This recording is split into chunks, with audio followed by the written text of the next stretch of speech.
What's going on, guys? I'm Brock McLaughlin. You're locked into Comedy Gamers. Thank you so much for being here because today I'm reviewing World of Final Fantasy.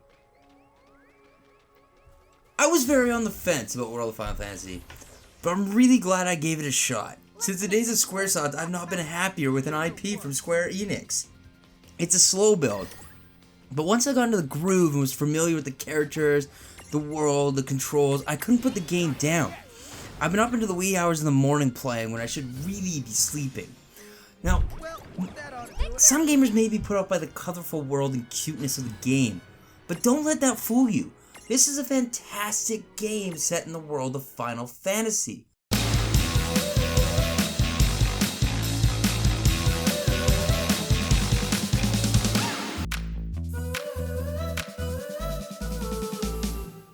Now this review might contain some slight spoilers. You've been warned. Now World of Final Fantasy tells the story of twins, Rain and Lan, as they travel to reclaim their lost memories. The game starts with the protagonist in an abandoned town when a woman named Anna Kroos appears in their coffee shop. Anna informs the twins that they've been sleeping in Ninewood Hills for an undetermined amount of time.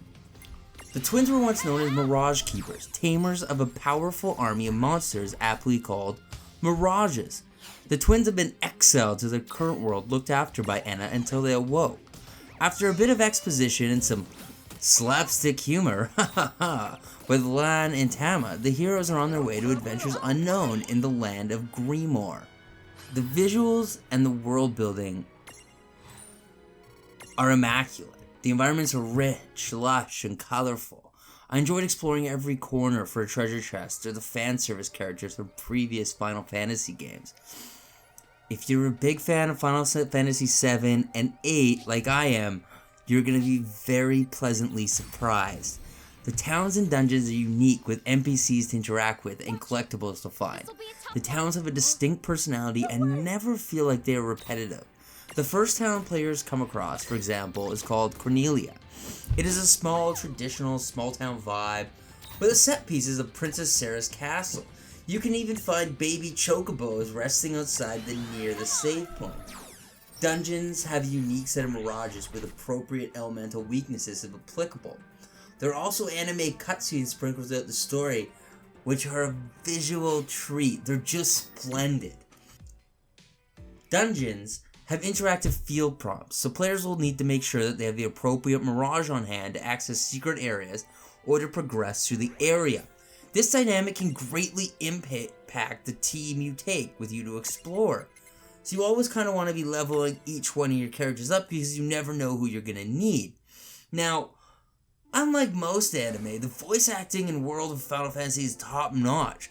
Some of the Final Fantasy characters featured had not been voiced before, so it was nice hearing Square Enix's interpretation of their voices. What surprised me most was recent Final Fantasy game characters from Final Fantasy X to present had their voice actors reprise their roles, which is a really nice added bonus. As far as customization options, starting at the configuration menu, players can tailor the game to their playstyle. If your taste changes in the middle of the game, it can be changed in the game as well. Some of the choices include adjusting message and battle speeds. I highly suggest speeding everything up. It's very slow otherwise. Toggling character names during cutscenes, the look of the battle menu, in-game volume, English or Japanese voice actors. Lots of goodies in there. I love the inclusion of the Japanese voice actors. I don't speak Japanese. I took it in grade 9. I was terrible at it. But it's a really nice touch and I'm sure fans will love. Speaking of love, this game is a complete love letter to every Final Fantasy. This is a bit hyperbolic because each of the Final Fantasy titles have concepts that travel to every game. Most fans can rattle off what you can find in varying titles like, say, summons, Moogles, monster mobs, crazy spiky hair. It's what we look for and crave whenever fans pick up titles in the series. There's no shortage of known staples and fan favorites to indulge. But it is really nice to see some lesser known characters from the past come back in World of Final Fantasy. I don't really want to say names because I don't want to give too big of spoilers, but there are some really cool faces. I struggle with the battle system. My biggest concern is it's very frequent. It literally feels like every 10 steps you take, you're getting in a fight, which can get extremely irritating, especially if you just want to get to the story. The actual battle system, though, is pretty fun and engaging. On the left side of the screen there is a battle order bar that lets you know whose turn it is, like Final Fantasy X. The battle menus are displayed in either classic or normal mode. In normal mode, attacks map to face buttons, but you may need to switch to classic mode to access other commands. Classic mode has the standard tabs for magic, attack, defend, etc. The flow of battle can also be toggled to active time battle or traditional turn-based. I found it a little confusing to have both, as you'll need to switch to classic in most battles to use your items and magic. The bread and butter of the battle system is the stacking system. This is super unique, and I haven't seen used in a Final Fantasy game before. The twins can switch between Lilikin or Chibi and Gigant large forms, so you can give them 2 different stacks as you battle enemies. Players have to stack their captured monsters by size. In Chibi forms, the twins are medium sized, which means you can have a small and a large monster in your stack. The small monster sits in your head, the large monster goes under your legs. In large form, the twins are large, which means you can only place a small and medium sized monster in your stack. The size of the monster and twins are located next to their portraits, indicated by an S, M, and L respectively. Now, you can only take 2 monsters with you per stack, which is definitely going to make it hard to choose the main party. Deciding which mirages to take into battle for potential imprisoning and unstacking makes the combat dynamic and fun to do over and over again, if you're into the battling. I'm more of a story-driven guy myself. I find myself always hitting the R1 button, which speeds up the battle. Both PS4 and Vita users can use that. Also, if you want to skip the victory scene, just hit the circle button. Leveling up in the transfiguration system is pretty unique in World of Final Fantasy. This game has a sphere grid experience system called Mirage Boards for each monster. Depending on which Mirage players imprison or capture first, this will dictate the direction of the Mirage Board. For example, if you catch the transfigured form first, there's some beginner's level spells that you may miss and will have to work backwards to achieve. The grid for each monster is small, but at the end there's a spot with a few question marks with unlock hints for transfiguration.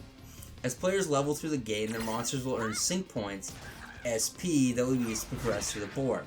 The protagonists are able to earn levels and learn spells via prisms found in game and unlocked on the Mirage board, yet there's no other way to customize them. Think of it like leveling up with Pokemon, we'll get to that later. Once the monsters have progressed enough in their Mirage boards, they can be transfigured. Transfiguring is this game's version of evolving. The main difference is the option to change the monsters back to their original form. So if you don't like their scary new face or whatever, you can go back. Depending on the battle, the ability to change the monsters to a bigger or smaller size adds a layer of complexity. To achieve all the transfiguring forms, it is necessary to battle the monster first before it unlocks the Mirage board. Are you still with me? It sounds confusing, but it's not once you get your hands on the game. This is why it makes me feel like Pokemon. From the moment I began imprisoning, I became hooked on battling to see which monsters would turn up next. If you wanted to imprison a monster effectively, remember that the spell Libra is your friend. There are 150 monsters to capture and transfigure, which is the right amount to start. Just like Pokemon, start at 150. Via the Mirage board, any monster you capture can be added to your collection without having to catch each individual monster. See, in Pokemon games, it might have been impossible to catch 3 of all forms of monsters, but that's not the case here. It may take more SP to complete, but every form can be achieved on the Mirage board. I mentioned that the game looks beautiful. The textures of the characters are very nice. The lighting always seems on point. I haven't played the Vita version, so I'm not entirely sure, but I gotta say, the PS4 version looks excellent. To nitpick a little, the only thing you can do in any given town is talk to the NPCs and move the MSQ along. There are no shops to visit, there's no open buildings to explore. I found that kind of odd. Some people might be interested to just go capture monsters, but I wanted to explore houses and learn more about the cities I was in. It's an unusual choice for a JRPG. I mean, if you look back at all the Final Fantasy games up until 13, each of them had distinct towns that offer more than NPC dialogue. Players don't even need to return to town to turn in quests picked up during your visit. The main hub world is called Ninewood Hills, and that's where you'll spend most of your time. This is where the one shop in the game is located, and just like the rest of the towns, it's not very interactive. Yes, there's one shopkeeper in this entire game. And this is a big game. I thought, looking at this and hearing about it, especially since it was so close to Final Fantasy 15, and judging by just the art style, this would be a fairly short Final Fantasy game, but it's really not. It takes about roughly 50 hours to beat, which is pretty solid amount of gaming. Another nitpick I have is I was a bit disappointed that the twins don't at least have any costume options. I mean, isn't that standard in Final Fantasy games now? You're kind of just stuck wearing what they're given. I guess if you want to make a Pokemon analogy again, it's kind of like a Pokemon that is a trainer you could never change. It was all about the mirages of Pokemon. It's not a deal breaker, but it is something that bugged me. Earning money is pretty damn hard. Until you unlock the Gil earning skill from the Mirage or get to higher levels, earning money can be a bit of a pain. The save points seem to be far in between, and not having potions and phoenixes down at your disposal in the early game was certainly anxiety-inducing. It's not a bad thing, but I would have liked a bit more cash. I was dying a lot. And I didn't really want to redo battles, you know? There's a lot of dialogue in this game, and most of it's pretty good. It's pretty quirky and odd, and at times really random. I did find myself fast forwarding through a lot of it. I read it, but I would find myself tuning out pretty quickly. And I guess one of the biggest pitfalls is it's very slow. I mean, I guess it should be expected from a JRPG. Everything starts off slow. There's a lot of exposition that may interrupt the flow of battle for the first hour. Once it gets going, players really have free rein to do what they want. From the beginning, all the twins know is that they're trying to find their memories by wandering around. Because there's no sense of urgency, I was able to mindlessly level a monster grind without moving the MSQ forward. I can assure you it gets better. It does take, I'd say, about 8 hours to really get into the meat and potatoes of the game. 3 hours to really get into a lot of the fun. Players that are apprehensive about playing the game due to the cuteness and other reviews on the internet, not as good as mine, of course. The source art might not help them stay invested, but I strongly encourage it. It does open up and get extremely entertaining. Here I am. Especially if you're waiting for Final Fantasy 15. I'll take it from here. You know, I'm going to end this here because I've talked on long enough, and hopefully I've persuaded you to check out the game, especially if you're a Final Fantasy fan, especially if you're a JRPG fan. It's a fun mix of Final Fantasy and Pokemon that I had no idea I ever wanted. I really like the cuteness of the game, I must say. I'm a softie, apparently.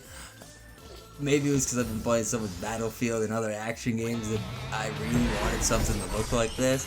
It's just so adorable. I want my little plush toys of each of these characters. The game has a certain distinct personality that makes me hopeful for the future, and I hope to see this world of Final Fantasy 2. That's where I'm at. I like the game, you guys. I really did. I hope you do too. Let me know what you think in the comments on Twitter. Hit me up. I'm always around. Let's chat. I'm gonna go now wait patiently for Final Fantasy 15. Thanks so much for watching, guys. Hit subscribe. Hit the big thumb button if you like the video. And stick around. We got so many reviews coming up. Peace.